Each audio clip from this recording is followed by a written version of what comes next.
Diversidad de estrato social y económico.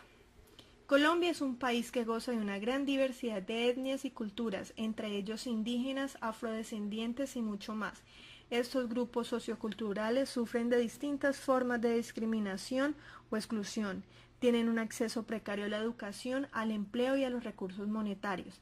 También se ven excluidos por la falta de reconocimiento político y cultural, lo cual establece o refuerza un patrón de valoración que se refuerza en la desigualdad y la segmentación social, potenciándose mutuamente la exclusión socioeconómica y la discriminación cultural. Iniciamos la exposición con una caricatura muy significativa en la que encontramos cómo una profesora orienta la clase de ciencias naturales, indicando las partes del árbol, pero hay una particularidad en la que su contexto hay diversidad inmaterial en la que se puede obviar su salón de clase para materializarlo en la práctica. A ello se le denomina exclusión de contexto. Puede que mucho nos pase, en la que relegamos nuestro alrededor y excluimos nuestro alrededor, en la cual nos facilitaría los procesos de aula, ya que en el medio aportaría como mediador los procesos pedagógicos y desde luego sería mucho más investigativo para los estudiantes. A continuación, iniciamos con la pregunta ¿por qué se dan las diferencias económicas y sociales? Posiblemente se dé frente a las insuficientes oportunidades en las que unos pocos tienen acceso. En lo que se refiere a lo laboral, frente a ello se le suman las diferencias de género en la que se promulga el machismo como sinónimo de autoridad o fuerza y la mujer como la menos favorecida en el caso. Otro ejemplo en particular son los estratos, favoreciendo en factores como salud, educación, solamente a los contribuyentes, es decir, a los que tienen remuneraciones mayores de 2 o 3 salarios mínimos. Según el caso del informe Oxfam Intermon sobre la desigualdad, los ricos cada vez son más ricos. Sobre el sector educativo, aspectos como la poca participación, ya sea por la dificultad en su acceso, en lo que se refiere a las zonas rurales, convirtiéndose en la desescolarización o el resultado de abandono de las pocas condiciones que el Estado debe garantizarles. Aquella desigualdad equivale a los retos del maestro, eliminando barreras y acercando la educación como la salida del mundo de hoy. En la siguiente diapositiva se mencionan los elementos que son el resultado de la exclusión educativa. La primera se remite a la dificultad académica, ya sea por los factores económicos o de acceso. La segunda, las condiciones que no son satisfactorias ni garantes para recibir educación.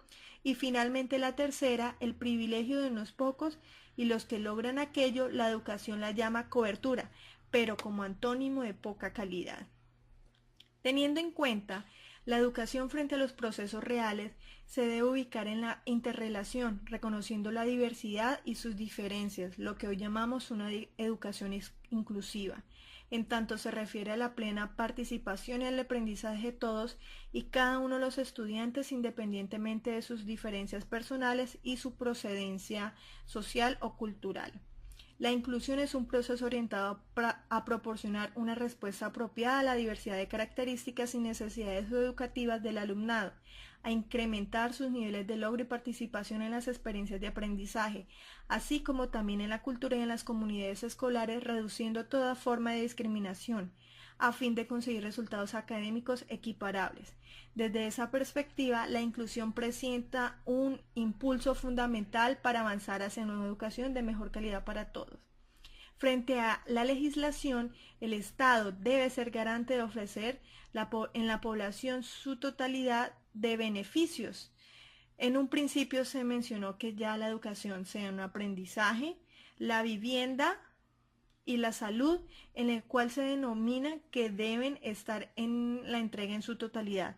Algunas de las leyes son el decreto 4807 de diciembre del 2011, en el cual se otorga gratuidad educativa, programas de alimentación, transporte para preescolar, primaria, secundaria y media de las instituciones educativas estatales.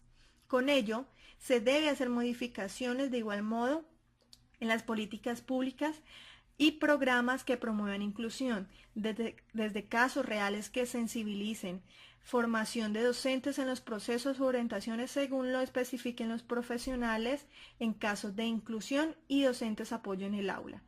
La segunda arista habla sobre las políticas y las prácticas que deben estar orientadas a la unidad y muy significativas según las recomendaciones para los diagnósticos. Claro está que haya un currículo flexible según el aprendizaje de ellos y los recursos facilitadores. Finalmente, crear cultura y distribuir decisiones en los que se afecten en la eliminación de las barreras de contexto. Finalmente, como conclusión, la educación es un derecho fundamental de todos los hombres y mujeres, de todas las edades y un mundo entero. Cada gobierno nacional tiene una obligación y responsabilidad de utilizar de forma efectiva sus recursos internos y externos.